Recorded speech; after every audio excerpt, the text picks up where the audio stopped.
आपसे मैं कह रहा हूं कि आज मैं आपको कंप्लीट टीचिंग मेथड करा रहा हूं। कुछ स्टूडेंट ने ये डिमांड थी कि सर एक टीचिंग मेथड का भी लेक्चर हो जाए जिससे हम वो भी आप समय को कॉन्फिडेंटल कर पाए। तो मैं आपको टीचिंग मेथड में वो सारे लॉजिक बता रहा हूं जो आपके क्लियर होने चाहिए। अगर वो याद होंगे तो आप अच्छे से क्वेश्चंस कर पाएंगे। तो मेरे कहने का मतलब है कि कंप्लीट टीचिंग मेथड के अंदर ये 5 ऐसे टॉपिक है जो आपके क्लियर होने ही चाहिए, बिकॉज जब भी एग्जामिनर पेपर बनाता है तो इनसे क्वेश्चन ज्यादा देता है। एक ब्लूम की टैक्सोनॉमी, आप हार्वर्ड की पंचपदीय पाठ योजना, बोलो शिक्षण विधियां, मूल्यांकन के तकनीकी गुण और उपलब्धि परीक्षण, निदानात्मक परीक्षण और उपचारात्मक परीक्षण। अभी मैं आपको 1 घंटे के अंदर ये 5 यूनिट तैयार करा दूंगा और अगर आपने अच्छे से सुन लिया और समझ लिया तो आपको बिल्कुल क्लियर हो जाएगा। अगर आज तक भी याद नहीं हुआ है तो मैं सारी चीजें याद करा दूंगा। क्लियर? और जो स्टूडेंट कंफ्यूज होते हैं कि सर हम आगमन निगमन संश्लेषण विश्लेषण, बोलो आपसे में कोई इन विधियों में कंफ्यूज हो जाते हैं कि किस में ज्ञात से अज्ञात आएगा, किस में अज्ञात से ज्ञात आएगा, कुछ पता नहीं चलता सर इनका क्या सॉल्यूशन है। तो मैं आपको एक ट्रिक लॉजिक बताऊंगा कि हमेशा हमेशा कैसे याद रखा जा सकता है। क्लियर? और आपसे मैं को ब्लूम की टैक्सोनॉमी कैसे याद रख सकते हैं, बोलो सारी चीजें मैं आपको सिखा रहा हूं। और उपलब्धि परीक्षण, निदानात्मक परीक्षण, उपचारात्मक परीक्षण, जब तक इन वर्डों का फंडा क्लियर नहीं होगा आप आंसर नहीं दे पाएंगे। बात समझो ना? तो मेरे कहने का मतलब है आज मैं आपको ये 5 टॉपिक क्लियर कर रहा हूं। ओके, स्टार्ट करते हैं। सबसे पहला हमारा, बोलो आपसे बीएस ब्लूम की आपसे मैं कहूं टैक्सोनॉमी। ठीक है, टैक्सोनॉमी। सबसे पहले तो आपको पता होना चाहिए कि 2 तरह के एम होते हैं। एक एजुकेशन एम होता है, एक टीचिंग एम होता है। मेरी बात को समझना, मैं आपसे कह रहा हूं एक होता है शिक्षण उद्देश्य, एक होता है शैक्षणिक उद्देश्य।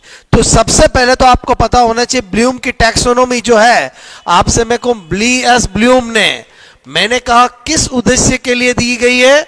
शिक्षण उद्देश्य। आपसे मैं कह रहा हूं ध्यान से समझना, एजुकेशन एम, आपसे मैं कह रहा हूं एजुकेशन, मैंने कहा एम। ठीक है, बोलो के लिए आपसे मैं कह रहा हूं के लिए, बोलो आपसे मैं कहूं यह टैक्सोनॉमी आपसे मैं कहूं दी है। ठीक है, तो आपको यह वर्ड पता होना चाहिए कि बीएस ब्लूम की टैक्सोनॉमी एजुकेशन एम के लिए, न कि टीचिंग एम के लिए। किसके लिए? एजुकेशन एम के लिए। क्लियर? शैक्षणिक उद्देश्य के लिए। अब आपसे मैं कह रहा हूं कि आपसे मैं कह रहा हूं इस टैक्सोनॉमी में मैंने कहा 3 तरह के उद्देश्य हैं। एक है बोलो ज्ञानात्मक, एक क्या है बोलो ज्ञानात्मक। ठीक है, बोलो आपसे मैं कह रहा हूं एक है भावात्मक, बोलो भावात्मक, और एक है आपका क्रियात्मक। ठीक है, एक क्या है बोलो क्रियात्मक। अच्छे से समझाता हूं, मेरे कहने का मतलब है ये होता है बोलो कॉग्निटिव, आपसे मैंने कहा बोलो ये होता है इफेक्टिव, और ये होता है साइकोमोटर। क्या होता है बोलो? साइको, आपसे मैं कह रहा हूं मोटर। ओके, अब मेरे कहने का मतलब है, इसका मतलब हुआ कि यहां से मैंने सी लिया, यहां से ए हुआ और यहां से पी हुआ। इसका मतलब पहले तो हम ये ध्यान से समझ सकते हैं कि कितने उद्देश्य की बात करी है, बोलो CAP, कैप से ध्यान रख सकते हैं। ठीक है, ट्रिक क्या बता रहा हूं, बोलो CAP यानी कॉग्निटिव, अफेक्टिव और बोलो साइकोमोटर। वैसे ज्ञानात्मक, भावात्मक, क्रियात्मक पता रहते हैं। आपसे मैं कह रहा हूं अगेन ट्रिक की कहां जरूरत पड़ी, एग्जाम में क्या आता है कि वास्तव में जो ब्लूम की टैक्सोनॉमी है उसमें पहले क्या बताया गया, फिर क्या बताया गया और फिर क्या बताया गया। तो जनरली हम ज्ञानात्मक, क्रियात्मक, भावात्मक बोल देते हैं, लेकिन आपको इस केप से ध्यान रहेगा कि वास्तव में पहले आपसे मैं कह रहा हूं 1956 में मूल रूप से बीएस आपसे मैं को ब्लूम ने बोलो आपसे मैं को ज्ञानात्मक पक्ष के बारे में बताया था। बाद में इसका सहयोगी था, उसने 1964 के अंदर बोलो करथवाल जिसका नाम था उसने बोलो भावात्मक पक्ष के बारे में बताया था। ये मैं किसकी बात कर रहा हूं? ज्ञानात्मक पक्ष। ये मैं किसकी बात कर रहा हूं? भावात्मक पक्ष। और क्रियात्मक पक्ष यानी साइकोमोटर एस्पेक्ट जो है उसके बारे में मैंने कहा 1969 के अंदर आपसे मैं कह रहा हूं सिम्पसन, आपसे मैं कह रहा हूं ये अगेन बीएस ब्लूम का सहयोगी था, उसने बताया था। तो ये ऑर्डर आपको पता होना चाहिए। सबसे पहली बात तो आपको इतना पता होना चाहिए। क्लियर? तो आपसे मैं कह रहा हूं कि ब्लूम की टैक्सोनॉमी एजुकेशन एम के लिए है, बोलो आप शिक्षण उद्देश्य के लिए दी गई है, जिसमें कितने पक्ष बताए हैं? 3 बताए हैं, एक ज्ञानात्मक, एक भावात्मक और एक क्रियात्मक। और मैंने कहा कि आपको पहले ज्ञानात्मक एस्पेक्ट बताया गया, फिर भावात्मक एस्पेक्ट बताया गया और फिर आपको क्रियात्मक एस्पेक्ट बताया गया। क्लियर? और मैंने कहा आपको केप से आप ट्रिक से ध्यान रख सकते हैं, कॉग्निटिव, अफेक्टिव और साइकोमोटर। 1956, 1964 और आपसे मैं कह रहा हूं मैंने कहा 1969। ये बीएस ब्लूम ओरिजिनल रूप से सहयोगी करथवाल, आपसे मैं कहूं सहयोगी कौन है? करथवाल। और ये कौन है? सिम्पसन। क्लियर? ओके। अब आपसे हम बात करते हैं कि आपसे मैं कह रहा हूं यहां पर ज्ञानात्मक मतलब ज्ञान हमारा किससे संबंध होता है? बोलो हेड से। तो इसका मतलब हुआ ये हमारे किससे संबंध रखती है? मतलब जो इस तरह से गांधी जी ने 3 एच बताए थे उन्हीं एच के बारे में मैं यहां पर आपको बता रहा हूं, हेड से। बात समझ में? पहला एच। क्लियर? मैंने कहा भाव हमेशा दिल से ग्रहण किए जाते हैं, मतलब ये अगेन एच किया है यहां पर, बोलो हार्ट। क्लियर? और मैंने कहा कार्य, क्रिया हमेशा हाथों से की जाती है, तो एच मतलब क्या है? बोलो हैंड। बोलो बात समझ में? तो मेरे कहने का मतलब है कि ट्रिपल एच में हेड, बोलो आपसे मैं कह रहा हूं हार्ट और हैंड, बोलो ये आपको पता होना चाहिए। अब सबसे बड़ी प्रॉब्लम आती है कि ज्ञानात्मक के अंदर बीएस ब्लूम ने जो आपको स्टेप्स बताई है उनका ऑर्डर पता होना चाहिए। बोलो आपसे मैं कहूं सबसे पहले क्या बताया, फिर क्या बताया, फिर क्या बताया। क्लियर? जैसे मैंने कहा इसमें पहला है ज्ञान, बोलो पहला क्या है? ज्ञान। फिर क्या है? बोलो अवबोध, आपसे मैं कहूं अवबोध। ठीक है? अवबोध बोलूं, बोध बोलूं, एक ही बात है, अंडरस्टैंडिंग।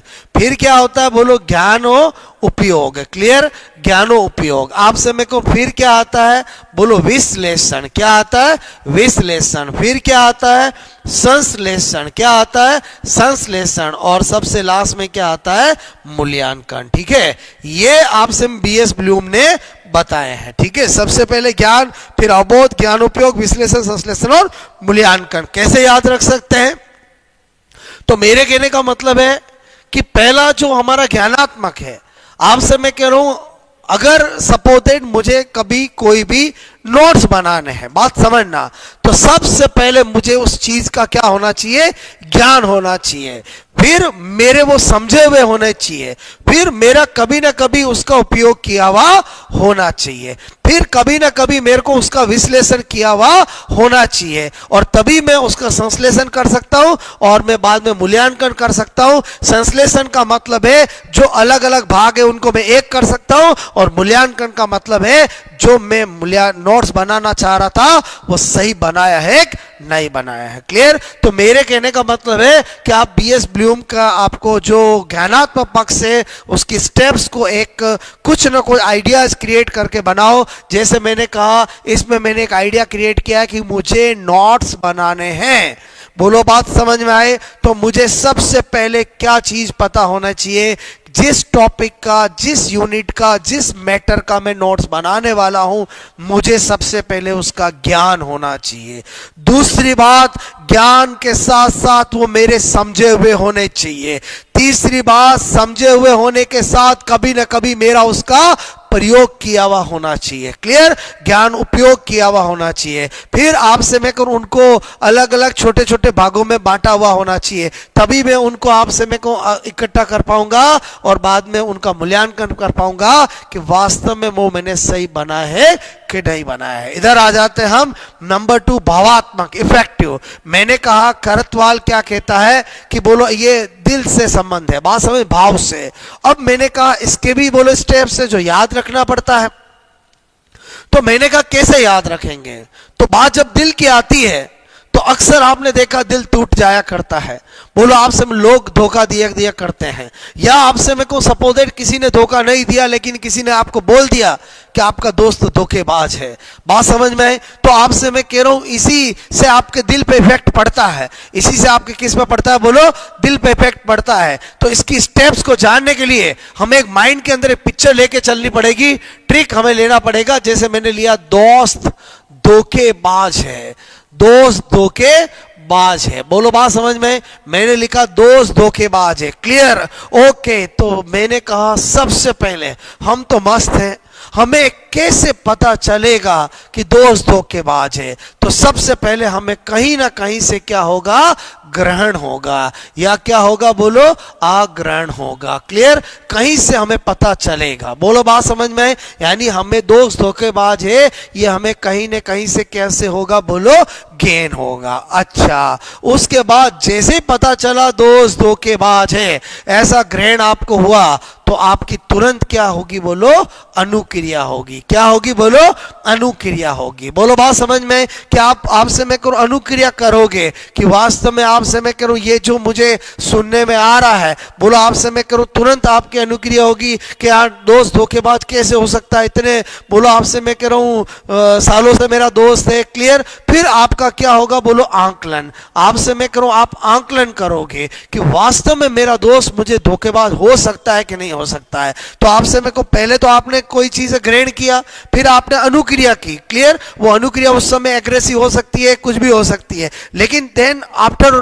लॉट ऑन आपसे मैं कहूं लेट ऑन आप क्या करोगे? बोलो आंकलन करोगे। क्या करोगे? आंकलन। और आपसे मैं कह रहा हूं जब आप आंकलन करोगे तो डेफिनेटली आपका क्या होगा? संप्रत्ययकरण होगा। कुछ न कोई आपका बोलो कॉन्सेप्ट जरूर बनेगा, और जब कॉन्सेप्ट बनेगा तो उसका आपको क्या करना पड़ेगा? संगठन करना पड़ेगा, ऑर्गेनाइजेशन करना पड़ेगा, और तभी क्या होगा? बोलो चरित्र का निर्माण होगा कि वास्तव में दोस्त धोखेबाज है कि नहीं है। बोलो बात समझ में? तो मैंने आपको भावात्मक के स्टेप बताए।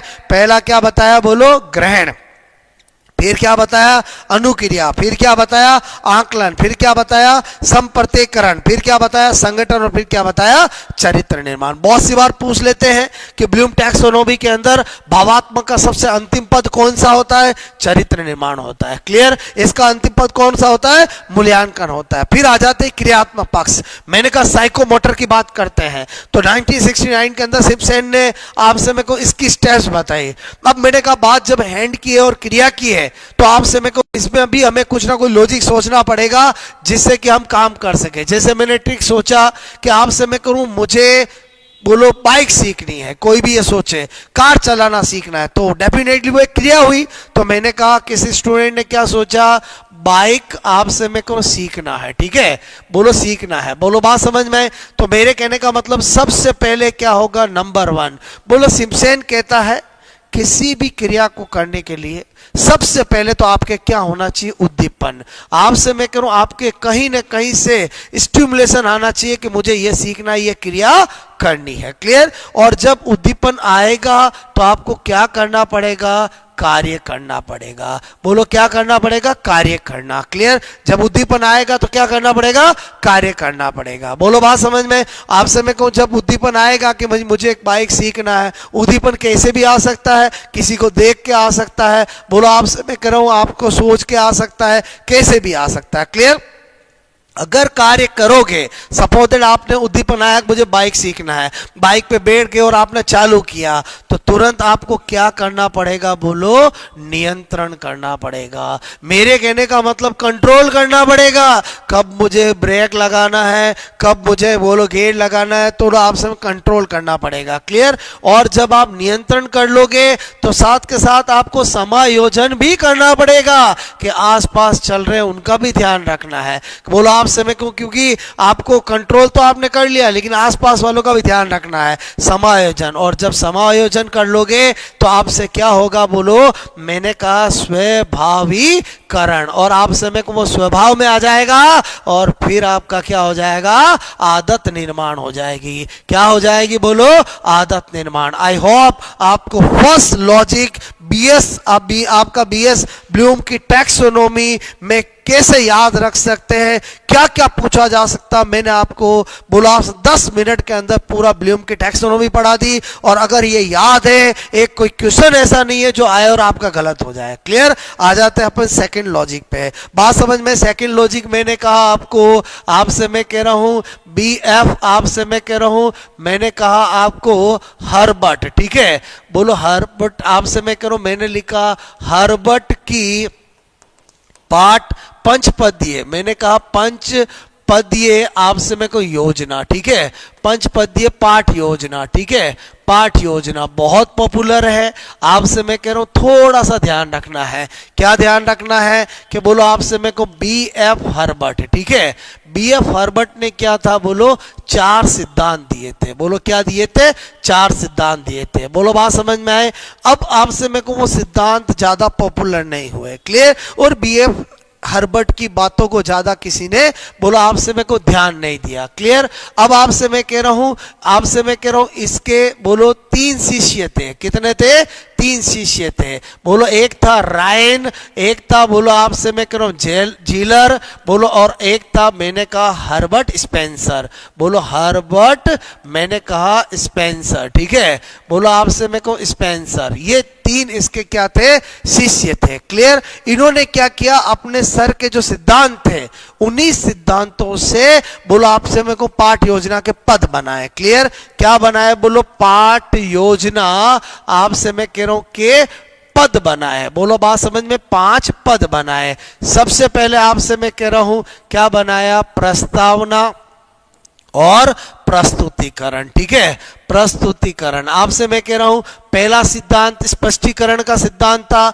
उसी के 2 पद बनाए। ये दोनों पद बनाने का श्रेय बोलो जीलर को जाता है। किसको जाता है, जीलर ने। बोलो बात समझ में। अब जो रायन था उसने एक पद बनाया जिसका नाम उद्देश्य कथन रखा। क्लियर। ये किसका था बोलो, रायन का, लेकिन इसको स्वीकृति नहीं दी गई और इसको किसके अंदर इंक्लूड मान लिया जाता है, प्रस्तावना के अंदर। इसलिए जब भी आपसे को आपने बीएड दी होगी तो आप जब फाइल बनाते हो तो प्रस्तावना के बाद उद्देश्य कथन लिखते हो। तो ये जो उद्देश्य कथन है वो एक्चुअली किसने दिया है, रायन ने दिया है। बोलो बात समझ में। और ये दोनों किसने दिए हैं बोलो, जीलर ने। और उसके बाद मैंने कहा व्यवस्था, आपसे मैं कहूं तुलना, और मैंने कहा यहां पर बोलो आपसे मैं कह रहा हूं, मैंने कहा तुलना और सामान्यकरण, या आपसे मैं कह रहा हूं यहां पर बोलो मैंने कहा, ठीक है, सामान्यकरण। क्लियर। बोलो आपसे मैं कह रहा हूं ये, मेरे कहने का मतलब ये किसने दिए हैं बोलो, मैंने कहा हर्बर्ट स्पेंसर। सॉरी, हर्बर्ट आपसे मैं कह रहा हूं, मैंने कहा किसने दिए बोलो, स्पेंसर, ठीक है, स्पेंसर ने दिए है। फिर क्या हुआ, आपसे मैं कह रहा हूं संशोधन, ठीक है, संशोधन करने वाला कौन, हर्बर्ट स्पेंसर, ठीक है। और हर्बर्ट स्पेंसर ने संशोधन करके आप समय को 5 पद क्या कर दिए, पहला वही रखा प्रस्तावना, दूसरा आप समय कह रहा हूं प्रस्तुतिकरण, तीसरा पद उन्होंने तुलना कर दिया। क्लियर। और आपसे मैं को व्यवस्था को किस में ऐड कर दिया, इसी के अंदर ऐड कर दिया। क्लियर। उद्देश्य कथन तो बोलो पहले से इसमें बोलो आपसे मैं को ऐड था। क्लियर। और उसके बाद ये कौन कर रहा है बोलो, आपसे मैं करूं कौन कर रहा है, हर्बर्ट स्पेंसर। और फिर वही बोलो आपसे मैं को सामान्यकरण, और फिर लास्ट वाला इन्होंने क्या कर दिया, अनुप्रयोग या प्रयोग। बात समझ में आए। तो मेरे कहने का मतलब है ये 5 पद, और इसी को क्या नाम दे दिया बोलो, आप समय को पंच पदीय आप समय को योजना। और आप समय को इन तीनों ने कहा ये हम हमारे सर के नाम पे देंगे, हर्बर्ट की पंचपदी योजना। तो यहाँ पर जब हमने इस लॉजिक को जाना तो हमें पता चला कि वास्तव में पाठ की जो पंचपदी योजना है वो हर्बट ने नहीं दी है, हर्बट के 3 शिष्यों ने दी है। उन्होंने अपने सर का सम्मान करने के लिए सर के नाम पर इसका नाम रख दिया है। बोलो बात समझ में?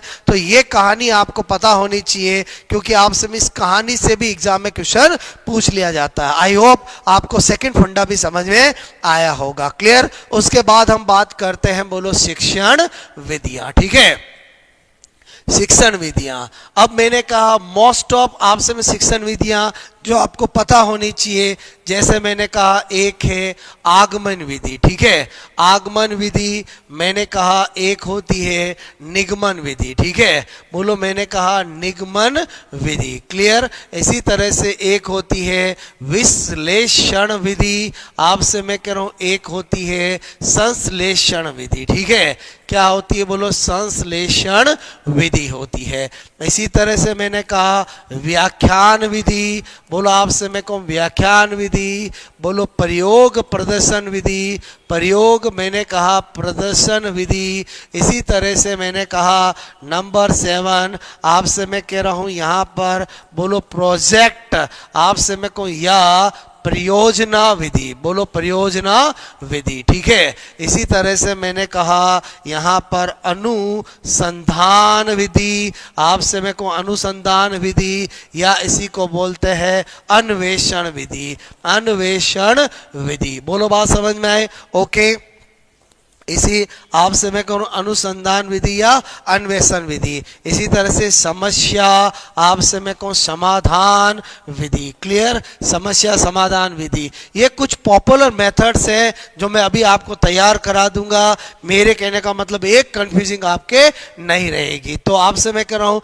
सबसे पहले 2 को निपटाते हैं। एक, बोलो, आपसे मैं कह रहा हूँ आगमन मैंने कहा विधि। ठीक है, और मैंने कहा एक निगमन विधि। क्लियर? अब आपसे मैंने कहा स्टूडेंट बहुत कंफ्यूज होते हैं, तो आपको मैं एक ही ट्रिक, एक ही लॉजिक बताता हूं। अगर वो याद है, आपका कभी एग्जाम में क्वेश्चन गलत नहीं होगा। और वो ट्रिक मैं आगमन विधि की बता रहा हूं। ठीक है, आप जानते हो आगमन विधि और निगमन विधि एक दूसरे की क्या होती है? उल्टी होती है। क्या कोटेशन लिख रहा हूं? मैंने कहा ज्ञात। ठीक है, एक बालक है, छोटा बालक है, जो कुछ उदाहरणों के साथ, बोलो, अपने आप के सामने आ रहा है। तो ज्ञात मैंने कहा सरल, बोलो, आपसे मैं कहूँ विशिष्ट, बोलो, आपसे मैं कहूँ स्थूल, उदाहरणों, आपसे मैं करूँ उदाहरणों, बोलो, के साथ, आपसे मैं साथ, छोटे मैंने कहा छोटे, पूर्ण, आपसे मैं कहूँ बालक। ठीक है, छोटे पूर्ण बालक का, बोलो, मैंने कहा आगमन हुआ। ठीक है, आपसे मैं कहूँ ये मैंने एक ट्रिक लिखी है।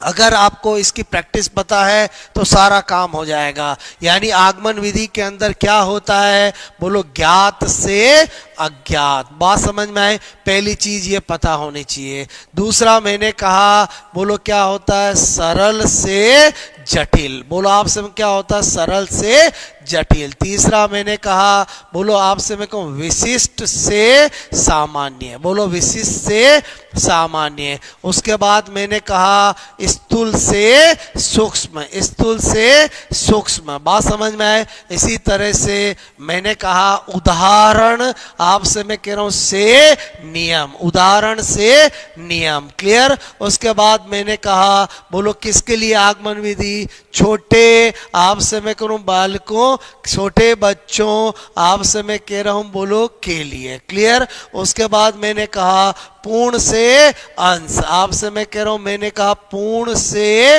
अंश। क्लियर? इसी तरह से मैंने कहा ये कैसी होती है? बालक केंद्रित। बोलो, कैसी होती है? बालक केंद्रित। क्लियर? उसके बाद मैंने कहा आज से विधि दी किसने है? अरस्तु ने। प्रतिपादक कौन है? अरस्तु। और मैंने कहा नंबर 10 सारी बातें किसके लिए है? आगमन विधि। आपने देखा मैंने इससे रिलेटेड 10 पॉइंट्स को एक ही ट्रिक में डाल दिया है। अगर ये याद रहेगा, बार बार आपकी प्रैक्टिस रहेगी, ज्ञात, सरल, विशिष्ट, स्थूल उदाहरणों के साथ छोटे पूर्ण बालक का आगमन हुआ। तो कभी एग्जाम में निगमन का क्वेश्चन आ जाए, आगमन का आ जाए, सभी कॉन्फिडेंटल कर सकते हो। मेरे कहने का मतलब है आपको सेलेक्ट होना है, आपको प्रेजेंस ऑफ माइंड में आपको फटाफट क्वेश्चन करना है, तो आपके पास लॉजिक होना चाहिए। बिकॉज एग्जाम में क्या होता है, कौन सा आगमन के लिए सही है, कौन सा निगमन के लिए सही है, बोलो ज्ञात से अज्ञात क्या होता है, आगमन निगमन। तो आपसे मेरे को आप कितना भी समझ लो, आपको अगर आपके पास कुछ बैकअप लॉजिक ट्रिक नहीं है तो वहां आप कंफ्यूज हो सकते हो। तो इसलिए हमने यहां पर ट्रिक बनाई कि अगर आगमन तैयार हो गई तो निगमन तो जस्ट उल्टा हो जाएगा, अज्ञात से ज्ञात हो जाएगा, जटिल से सरल हो जाएगा, सामान्य से विशिष्ट हो जाएगा, सूक्ष्म से स्थूल हो जाएगा, नियम से उदाहरण हो जाएगा, बड़े बच्चों के लिए हो जाएगा, अंश से पूर्ण के लिए हो जाएगा, शिक्षक केंद्रित हो जाएगा, और निगमन विधि आपसे में अरस्तु और प्लेटो।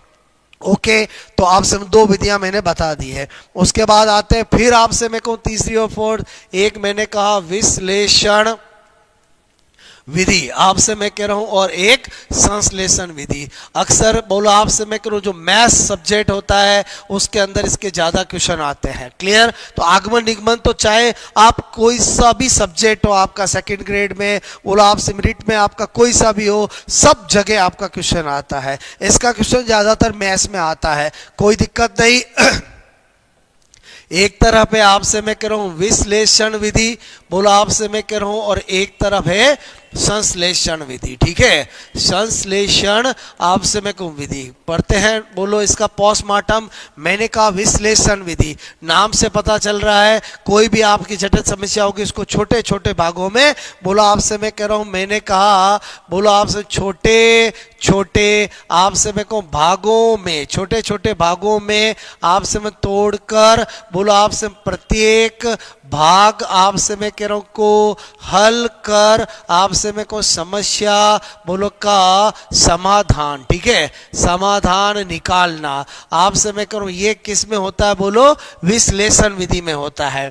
और एक्चुअली जो संश्लेषण विधि होती है वो विश्लेषण विधि के बाद ही जन्म लेती है। यानी आपसे मैं कह रहा हूं, मैंने कहा कि बोलो आपसे मैं छोटे छोटे आपसे मैं कह रहा हूं भागों, ठीक है, भागों को आपसे मैं को जोड़कर आपसे मैं को या एकत्रित आपसे मैं को करके, बोलो मैंने कहा एकत्रित करके आपसे मैं को मैंने कहा बोलो एकत्रित करके निष्कर्ष निकालना, ठीक है, बोलो ये किस में होता है, बोलो संश्लेषण विधि में होता है। आई होप मेरी बात समझ में आई होगी। क्लियर? तो मेरे कहने का मतलब है विश्लेषण विधि के अंदर बोलो आपसे मैं को बालक की मानसिक शक्तियों का क्या होता है, विकास होता है। बोलो आपसे इससे मैंने कहा बालक की मानसिक शक्तियों आपसे मानसिक शक्तियों बोलो का विकास आपसे में को होता है, ठीक है।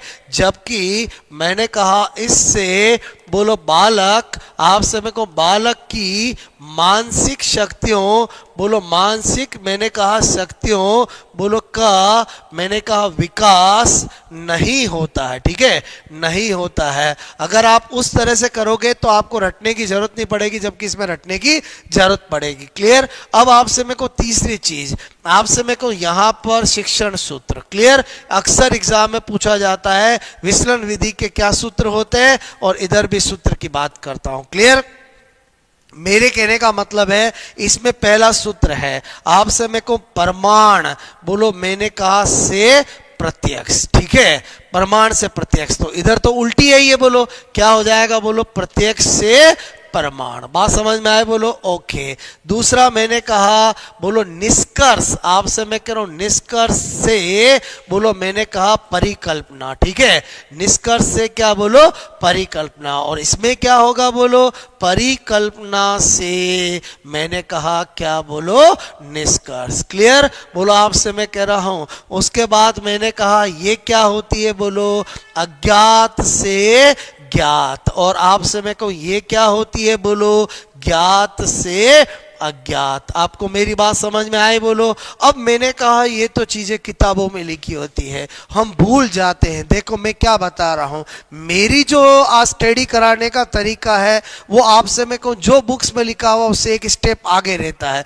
क्योंकि अगर यही मुझे बताना होता तो आपसे मैं करूं इसमें क्या नया है, ये तो किताबों में लिखा होता है। आपको हमेशा कैसे याद रहेगा वो तरीके मैं बता रहा हूं।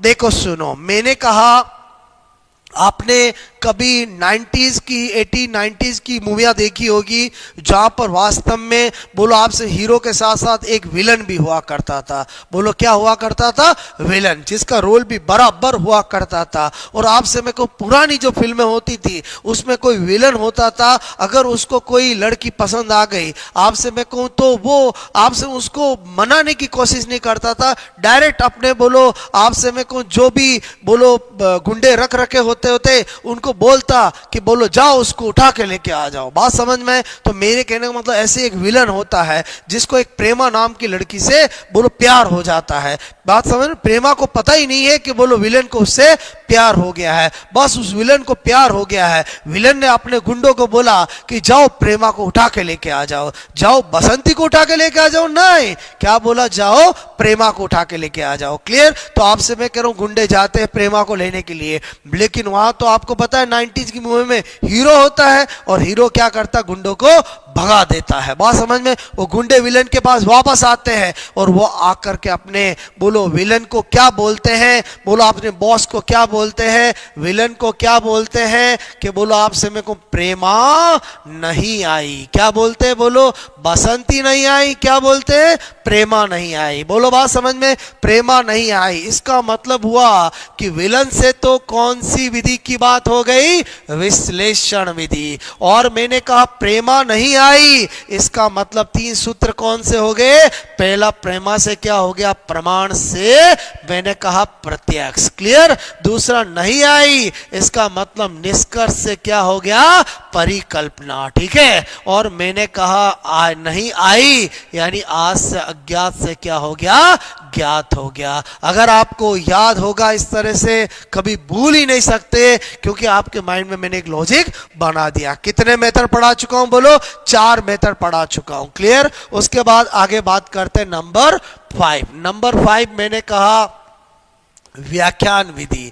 आपसे मैं कहूं व्याख्यान विधि, आपको इसके लिए क्या बातें पता होनी चाहिए? एक तो ये प्राचीन विधि है, आपसे मैं कह रहा हूं ये पूरी तरह से शिक्षक केंद्रित है। बोलो क्या है? शिक्षक क्या है? बोलो केंद्रित। बात समझ में आए? मतलब एक टीचर बोलो आपसे लेक्चर देता रहता, लेक्चर देता रहता, लेक्चर देता रहता। क्लियर? तो आपसे मैं करूं ना बोर्ड को यूज करता है, ना कोई एक्सपेरिमेंट करता है, ना कोई चित्र बनाता है, ओनली फॉर लेक्चर मेथड। बोलो बात समझ में? तो उसको बोलते हैं व्याख्यान विधि।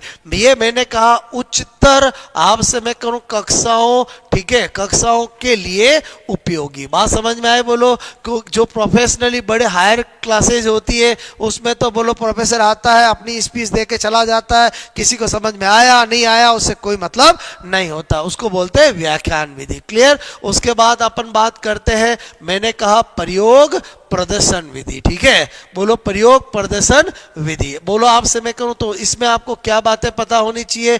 नंबर 1 पहले तो प्रयोग प्रदर्शन विधि व्याख्यान विधि प्लस प्रयोगशाला विधि। आपसे मैं कह रहा हूं विधि। ठीक है? दोनों का सम्मिलित रूप है। बात समझ में? जिसमें टीचर लेक्चर भी देता है और साथ में प्रेजेंटेशन भी करता है, मतलब कुछ ना कुछ उपकरण भी बताता है। तो इसका मतलब हुआ इसमें तो फिर आपसे मैं कहूं शिक्षक, ठीक है, एंड छात्र दोनों ही क्या हुए? बोलो सक्रिय। ठीक है? और जब छात्र सक्रिय रहते हैं तो ही वो विधि बोलो मनोवैज्ञानिक या वैज्ञानिक विधि बनती है। क्लियर? और उसके बाद मैंने आपसे कहा कि बोलो आपसे मैं करूं इसमें शिक्षक और छात्र क्या आएगा? दोनों सक्रिय। तो ये है आपसे मैं देखो, सुनो और सीखो। ठीक है? बोलो आपसे मैं कहूं के सिद्धांत बोलो पर आपसे मैं कहूं आधारित है। ठीक है? पर क्या है? आधारित है। क्लियर? आई होप आपको ये भी समझ में आई होगी। उसके बाद नंबर 7 की बात करो। नंबर 7 मैंने लिखा प्रयोजना विधि, आपसे मैं कह रहा हूं जिसको हम प्रोजेक्ट विधि, आपसे मैं कहूं प्रोजेक्ट विधि भी कहते हैं। क्लियर? तो आपसे मैं कहूं सबसे पहले तो आपको पता होना चाहिए कि इसका प्रतिपादक कौन है। ठीक है, प्रतिपादक कौन है? तो मैंने कहा कौन है, बोलो किल पैट्रिक। बोलो कौन है, बोलो किल पैट्रिक। बात समझ, कौन है, बोलो किल पैट्रिक है। क्लियर? किल पैट्रिक आपसे मैं कहूं जॉन डेवी, आपसे मैं कह रहा हूं कि बोलो क्या थे, शिष्य। बोलो बात समझ में। और मैंने कहा कैसे ध्यान रखेंगे कि प्रोजेक्ट मेथड आ जाए तो, और ज्यादातर तो यही पूछते हैं प्रतिपादक कौन है। तो मैंने कहा लाइफ में आप इतने बड़े हो गए हो, जब भी आपके सामने कोई प्रोजेक्ट आता है तो आपका पहला क्वेश्चन होता है क्या प्रोजेक्ट है। बोलो क्या आता है, क्या प्रोजेक्ट है। इसका मतलब प्रोजेक्ट मेथड का बोलो क्या प्रोजेक्ट है, यानी बोलो प्रतिपादक कौन होगा, किल पैट्रिक। इस ट्रिक से आप इसका प्रतिपादक ध्यान रख सकते हो। क्लियर? फिर मैंने कहा आपसे मेरे को इस विधि का उद्देश्य क्या होता है। तो प्रयोजना विधि का उद्देश्य बोलो आपसे मेरे को बालकों में, ठीक है, बालकों में मैंने कहा सामाजिकता। ठीक है, बोलो आपसे मैं सामाजिक गुण, बोलो मैंने कहा सामाजिक बोलो गुण, आपसे मैं कह रहा हूं एंड सहकारिता, आपसे मैं कह रहा हूं गुण, ठीक है, को बोलो विकसित करना। ठीक है, क्योंकि बच्चा 4-5 जने मिल करके प्रोजेक्ट करेंगे तो आपसे मैं कहूं उनमें सामाजिकता का भी गुण आएगा और मिलजुल के काम करने का भी गुण आएगा। बात समझ में आए? बोलो आपसे मैं करूं, आई होप मेरी बात समझ में आई होगी। उसके बाद हम बात करते हैं, मैंने कहा अन्वेषण विधि। ठीक है, बोलो अन्वेषण विधि, आपसे मैं कह रहा हूं या इसी को बोलते हैं अनुसंधान विधि, आपसे मैं कहूं इसी को बोलते हैं ह्यूरिस्टिक विधि, आपसे मैं कहूं ह्यूरिस्टिक बोलो विधि, इसी को बोलते हैं बोलो खोज विधि। बात समझ में एक ही बात है, और सबसे ज्यादा एग्जाम में पूछा जाता है इसका प्रतिपादक। क्लियर? आपको पूछा जाए प्रतिपादक तो आपको पता होना चाहिए आर्मस्ट्रॉन्ग इसका प्रतिपादक है। तो आपसे मैं कह रहा हूं अनुसंधान बोलो अन्वेषण से आर्मस्ट्रॉन्ग पता चल रहा है। क्लियर? आपसे मैं करूं ह्यूरिस्टिक जो है मैंने कहा ह्यूरिस्टिक बोलो ग्रीक भाषा का शब्द है जिसका मतलब होता है मैं बोलो खोज करता हूं, आपसे मैं कह रहा हूं आई डिस्कवर। बोलो बात समझ में, ये भी एग्जामों में पूछा गया है। क्लियर? और मैंने कहा इसका मुख्य उद्देश्य क्या है, तो मेरे कहने का मतलब है बोलो आपसे बालक को जितना हो जाए बोलो कम बताया जाए और ज्यादा से ज्यादा करके सीखने का अवसर दिया जाए। तो आपसे मैं कह रहा हूं ये बोलो बालक को आपसे में को खोजी बोलो की तरह आपसे में को तरह देखता है। ठीक है, बोलो ये विधि जो है बालक को किसकी तरह देखती है, खोजी की तरह। अर्थात आपसे में को अर्थात बालक में बोलो बालक में मैंने कहा वैज्ञानिक दृष्टिकोण, आपसे मैं कह रहा हूं वैज्ञानिक बोलो मैंने कहा दृष्टिकोण। ठीक है, दृष्टिकोण आपसे मैं करूं वैज्ञानिक दृष्टिकोण बोलो विकसित, आपसे मैं कहूं विकसित करने बोलो का उद्देश्य बोलो आपसे मैं कहूं इसका होता है। आई होप ये भी बात समझ में आई होगी। उसके बाद मैंने कहा समस्या बोलो आपसे मैं कहूं समाधान मेथड। ठीक है, समस्या समाधान विधि आपको पता होना चाहिए। इस विधि का प्रतिपादक जो होता है वो आपसे मैं करूं कौन होता है, बोलो मैंने कहा थॉमस एंड सुकरात। क्लियर? बोलो आपसे मैं कहूं थॉमस एंड सुकरात है। और मैंने कहा इसमें क्या होता है एक समस्या दी जाती है और बालकों से बोलो आपसे मैं करूं वाद विवाद कराया जाता है और उसका समाधान निकाला जाता है। क्लियर? बोलो आपसे समस्या बोलो देखकर आपसे मैं कह रहा हूं बोलो समाधान निकलवाना। ठीक है, निकलवाना ये इसका उद्देश्य होता है। तो इस तरह से मैंने आपको बोलो टीचिंग मेथड का तीसरा लॉजिक भी सिखा दिया आपसे। आई होप आपको मेरी बात समझ में आई होगी। अब आपको वेरी वेरी इंपॉर्टेंट नंबर 4 फंडा आपको सिखाने जा रहा हूं, वो है बोलो मूल्यांकन। आपसे मैं कह रहा हूं कि तकनीकी गुण, आपसे मैं कहूं तकनीकी गुण, ऐसा कोई एग्जाम नहीं है जिसमें यहां से क्वेश्चन नहीं आते हो। और आपसे बहुत ईजी है, फिर भी स्टूडेंट कंफ्यूज हो जाते हैं।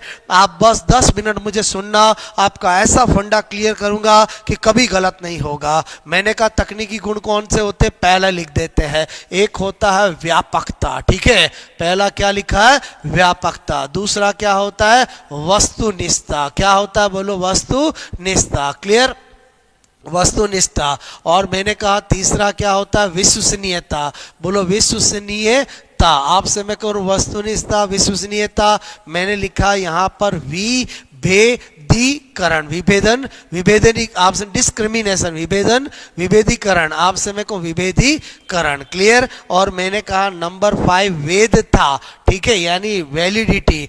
और एक होता है मानकीकरण। एक एक को अच्छे से समझना। मेरे कहने का मतलब ये 6 मूल्यांकन के तकनीकी गुण हैं।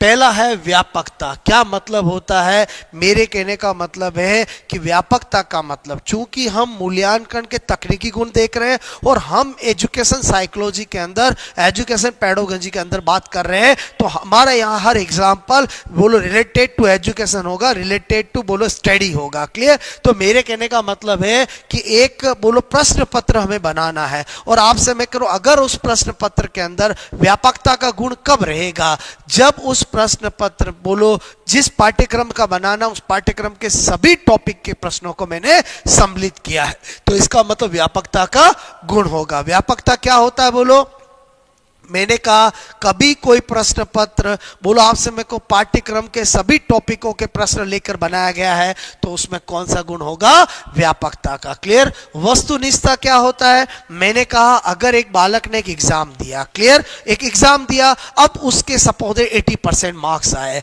अब आपसे मेरे को उसके उस रिजल्ट बोलो कॉपी को कोई 2 टीचर दूसरे चेक करे तो भी 80% आता है, तो क्या होगा बोलो, वस्तुनिष्ठता। यानी किसी विद्यार्थी द्वारा कोई परीक्षा देने पर उसके रिजल्ट को अलग अलग अध्यापक द्वारा चेक करने पर भी उसके अंकों में परिवर्तन नहीं आता हो, तो वस्तुनिष्ठता का गुण होगा। अब क्या होता है, एग्जाम में आपको 2 तरीके से पूछे जाते हैं। आपको कहा जाए कि एक स्टूडेंट एक एग्जाम दिया, जिसको बोलो एक टीचर ने चेक किया तो उसके 80% आए, और आपसे दूसरे टीचर ने चेक किया तो उसके 70% आए। बताओ उस प्रश्न पत्र में किस गुण का अभाव है, वस्तुनिष्ठता का। आई होप मेरी बात समझ में आएगी। विश्वसनीयता को समझना, इन 2 में स्टूडेंट कंफ्यूज हो जाते हैं। विश्वसनीयता क्या होता है, एक स्टूडेंट एक एग्जाम दिया, उसके 80% मार्क्स आए, आपसे मैं करूं उसी के जैसा एक सप्ताह बाद फिर एग्जाम दिया, ऑलमोस्ट 80% आए। बोलो आपसे मैं को 1 महीने बाद फिर एग्जाम दिया, ऑलमोस्ट 80% आए, तो उसमें कौन सा गुण हुआ, विश्वसनीयता का। इन दोनों में समझना अंतर। मेरे कहने का मतलब एक स्टूडेंट आज एक टेस्ट देता है और उसके 80% आते हैं, कल उससे फिर टेस्ट लिया जाता है, फिर भी 80% आते हैं, एक सप्ताह बाद फिर टेस्ट लिया जाता है, ऑलमोस्ट 80% आते हैं, तो कौन सा गुण हुआ बोलो, विश्वसनीयता का। वस्तुनिष्ठता कब होगा, जब मैंने कहा एक स्टूडेंट ने एक टेस्ट दिया और आपसे उस टेस्ट का रिजल्ट अलग अलग अध्यापक द्वारा चेक करने पर भी वही नंबर आए, तो वस्तुनिष्ठता का गुण होगा, क्लियर। फिर विभेदीकरण का मतलब समझना, मैंने कहा इन दोनों में आपको समझ में आना चाहिए। विभेदीकरण का मतलब क्या होता है कि अगर एक प्रश्न पत्र में सभी लेवल के प्रश्नों का समावेश किया गया हो, तो बोलो क्या कहलाएगा, गुण विभेदीकरण। मतलब आपसे मैं कहूं एक प्रश्न पत्र टीचर ने बनाया और आपसे मैं कहूं 100 क्वेश्चन, 100 के 100 इजी, तो बोलो इसमें कौन सा गुण नहीं होगा, बोलो विभेदीकरण का गुण नहीं होगा। एक प्रश्न पत्र बनाया और 100 के 100 प्रश्न ही टप दे दिए, तो कौन सा गुण नहीं होगा, विभेदीकरण का गुण नहीं होगा। विभेदीकरण डिस्क्रिमिनेशन का मतलब क्या होता है कि अगर एक प्रश्न पत्र बनाया, कुछ क्वेश्चन बोलो आपसे बहुत टॉप लेवल के होने चाहिए, कुछ क्वेश्चन एवरेज लेवल के होने चाहिए, कुछ लो से बिलो एवरेज होने चाहिए, यानी आपसे मैं कह रहा हूं सभी तरह के प्रश्न पत्रों को सम्मिलित किया जाता है, तो उसको क्या कहते हैं, विभेदीकरण। यानी व्यापकता क्या हुआ, एक प्रश्न पत्र बोलो जिस सब्जेक्ट का लिया जा रहा है उसके पाठ्यक्रम के सभी टॉपिक के प्रश्नों का सम्मिलित होना व्यापकता होता है, सभी लेवल के प्रश्नों का सम्मिलित होना विभेदीकरण कहलाता है। वेदता, वेरी इंपॉर्टेंट, वैलिडिटी क्या होता है सुनो। मेरे कहने का मतलब है वैधता कब होगा, जिस उद्देश्य को पूरा करने के लिए प्रश्न पत्र बनाया है वो उद्देश्य पूरा होना चाहिए तो ही वो वैध होगा। मतलब मैं आपसे कह रहा हूं सपोज दैट आप सेकंड ग्रेड का एग्जाम दे रहे हो, क्लियर, और आपका बोलो जो एक पेपर आया और वो सेकंड ग्रेड के लेवल का ही था, तो बोलो आपका जो उद्देश्य था वो पूरा हुआ। अब आपसे मैं कहूं suppose that paper he net level का दे दिया, तो आपसे मैं कह रहा हूं उसमें कौन सा गुण नहीं होगा, कभी भी वैधता। मतलब जिस उद्देश्य के लिए बोलो आपसे प्रश्न पत्र बनाया है वो उद्देश्य पूरा होना चाहिए। मैं इसको एक एग्जांपल से समझाता हूं। सपोज दैट आपसे में एक घड़ी है, बोलो बात से बहुत सुंदर है, बोलो आपसे मेरे को समय बताती है, क्या वो वैध होगी क्या? नहीं। बोलो वो सही समय बताएगी तो वैध होगी, क्योंकि घड़ी का मुख्य उद्देश्य क्या है? समय बताना नहीं है, सही समय बताना उद्देश्य है। इसका मतलब हुआ कि कोई भी घड़ी बोलो वैध कब होगी, जब वो सही समय बताएगी। सुंदर है, बोलो आपसे बड़ी है, आपसे मैं कह रहा हूं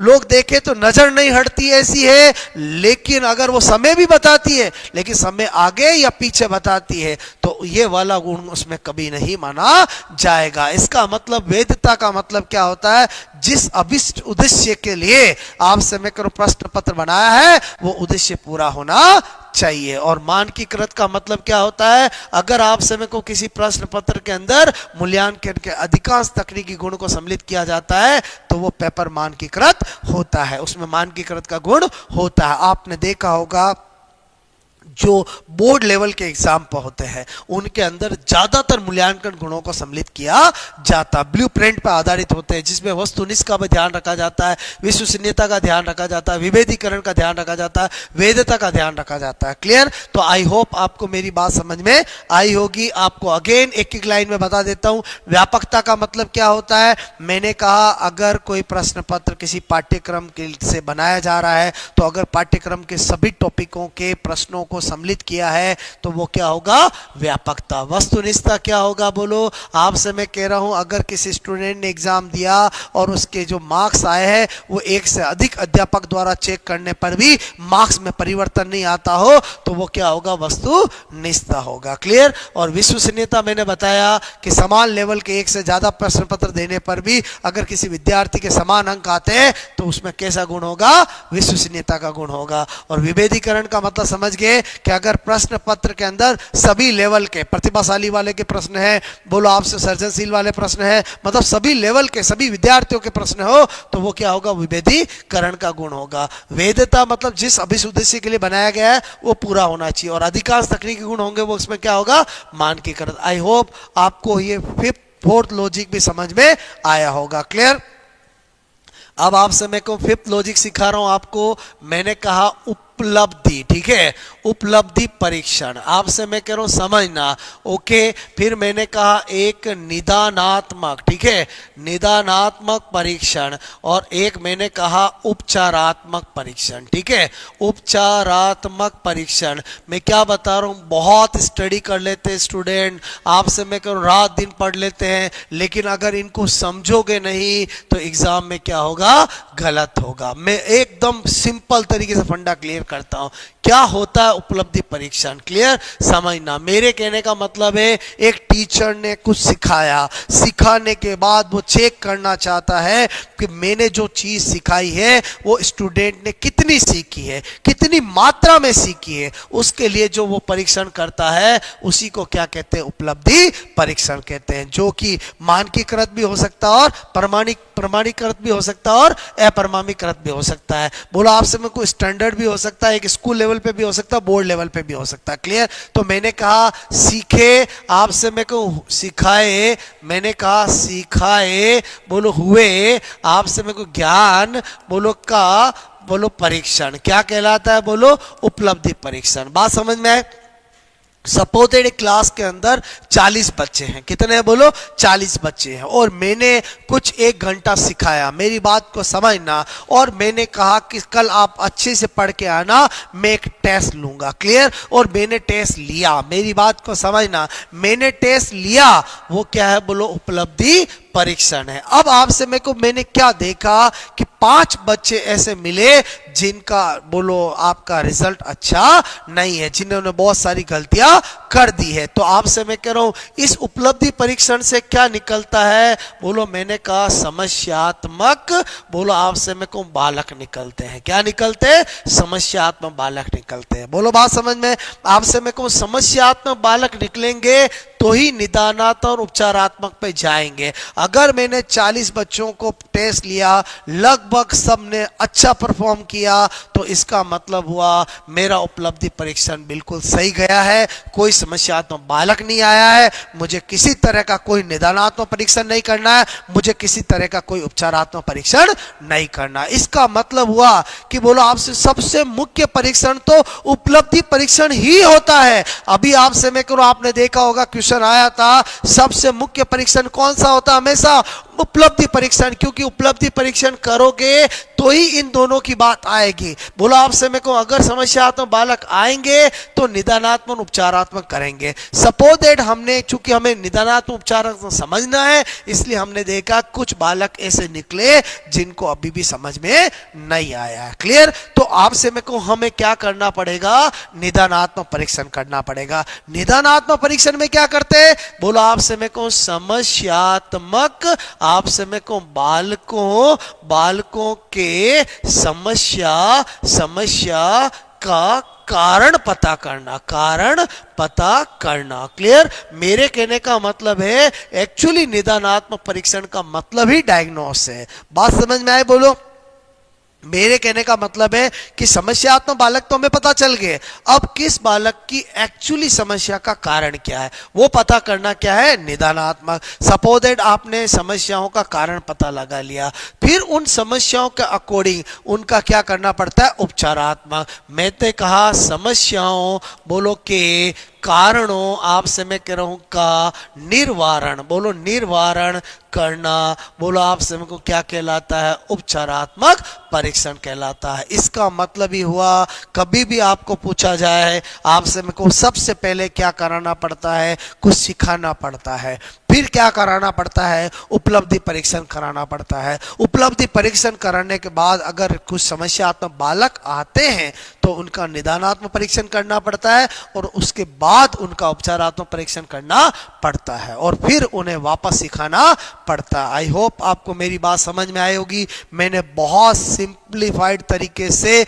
आपको 5 टीचिंग मेथड के ऐसे कॉन्सेप्ट सिखाए जिनसे ज्यादातर क्वेश्चन आते हैं और मैंने देखा है कि इनमें स्टूडेंट बहुत कंफ्यूज रहते हैं। बोला आपसे चाहे वो आगमन निगमन हो, चाहे वो संश्लेषण विश्लेषण हो, चाहे आपसे बीएस ब्लूम के ज्ञानात्मक भावात्मक क्रियात्मक की स्टेप हो, चाहे आपसे मैं कहूँ आपका जो हर्बर्ट की पंचपदीय पाठ योजना की स्टेप्स हो, चाहे तकनीकी गुण हो, बोलो आपसे मैं कहूँ वस्तुनिष्ठता हो, विश्वसनीयता हो, मूल्यांकन, बोलो आपसे के तकनीकी गुण हो, या फिर ये तीनों शब्द हो। आई थिंक मैंने बहुत अच्छे से समझाया। अगर आपको ये बहुत अच्छे से समझ में आया तो आप मुझे जरूर आप कमेंट करके बताएं कि सर हमें बहुत अच्छा लगा, और कुछ भी अगर आपको लगता है कि सर हमें ये हमारा एक और कंटेंट है जो हमें क्लियर हो जाए तो मजा आ जाएगा, तो वो भी मैं आपको कल करवा दूंगा। आई होप आप समय को समझ में आया होगा। Clear? Okay, thanks a lot.